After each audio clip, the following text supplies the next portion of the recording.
Okay, boys and girls, as promised, we'll be mounting the Crimson Trace, the Rad Max Pro red dot sight in place of the existing sight on my PCC. And if you look off to the right, you're going to see a shameless plug there for Nosler bullets as well. Today I'm working on my QC10 PCC. It's been a very reliable gun for competition and just for sporting use. The kids love it. It has zero recoil. It's very, very accurate. So we're going to start by making sure that the weapon is clear. As you always should before you work on anything, regardless of what you're doing, you want to make sure that you're dealing with an unloaded firearm. I can see inside the chamber and there's nothing present inside the chamber. So I'll start by removing the old sight. I really like the position that sight was in, so I'm going to try to maintain approximately that same position. Really cool merchandising, advertising, marketing opportunity that they had here, and they fully ran with it. You can see pretty much the entirety of the site from outside the box. It looks really cool. So let's try to dig in. Looks like you pretty much have to destroy the packaging to get in there, which is probably a good theft deterrent if you're a retailer. Got the old instruction manual. Comes with a cool little silicone cover that'll probably be really tough for me to ruin, but very easy for me to lose. Comes with a alternate height scope mount. It's a little bit higher than the one that's currently on it, so we'll just have to see how that plays out.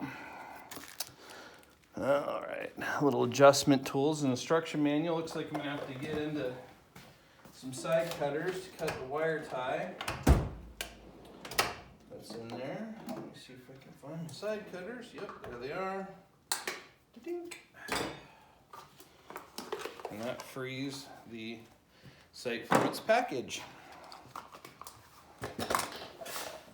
Yeah, it feels pretty robust. It's got some physical weight to it. Looks like the frame of the lens is very well protected by a very thick sheet of aluminum. So let's see, it's all machine stuff too. It's nice. Let me see if I can find the correct Allen wrench for this guy. And nope, first guess wrong. Let's see if we can get it on the second try. Second try is wrong. Looks like she is going to be metric, which is fine with me. I got metric tools.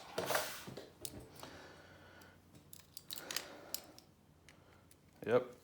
So you want to make sure when you're dealing with these Allen head screws that you're using the right size Allen.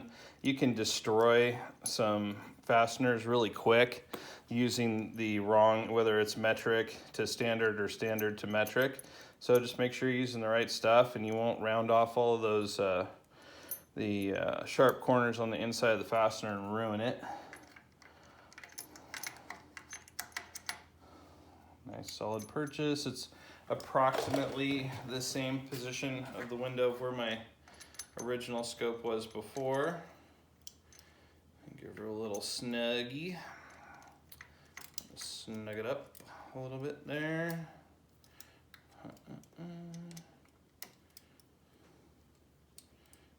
Okay. Now, very quickly, because I just opened the package right in front of everybody, I clearly did not read the instructions, which are right here. So let's see if they happen to have a torque specification for those fasteners included in the instruction manual. Many do, some don't, just depends on the manufacturer. Let's see here.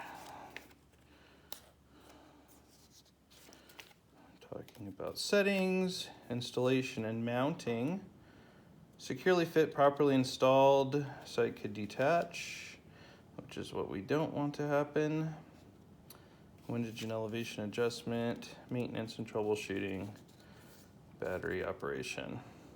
Right off the bat, I don't really see anything in there that tells me it has any torque specifications. So I'm just gonna give it a little bit of a snug up. If I can find something, then I'll come back and retorque them according to the owner's manual. Let's see about installation of the battery. Looks like we've got a large threaded battery cap. The tool that comes with the unit can be used for replacement, but since I already have my handy dandy screwdriver and a very large standard flat screwdriver bit, I'll just go ahead and use that guy. Comes with a battery, which is cool. You don't have to go out and buy yourself a brand new CR2032 battery. Well, it looks like positive goes up and negative goes down. So the smaller diameter section of the battery goes down and the larger, flatter section stays up. Handy dandy screwdriver once again. And you don't have to torque on these things hard. I mean, you're gonna feel where the cap, it starts to engage the rubber gasket, and you just wanna snug it up. You don't wanna crush it down. So a lot of these things are pretty sensitive. Cool little cap. Oh yeah, if it's nice and snug, I'm gonna have a hard time losing that. So yeah, so next stop will be the range. So I'm gonna take this thing out here in about 30 minutes and go put it through its paces, and then we'll see another video of that. Thank you very much. Thank you also to Crimson Trace, who builds a nice, very robust, solid optic. It's clear. The dot is very, I don't know if any of you have ever experienced a red dot sight where the dot is distorted heavily. Doesn't really look like a dot, kind of looks like maybe the image is a little bit scattered, or maybe it's a little bit oblong. This image is very clear, very robust. The dot is very round and easy to pick up. So next stop will be the range.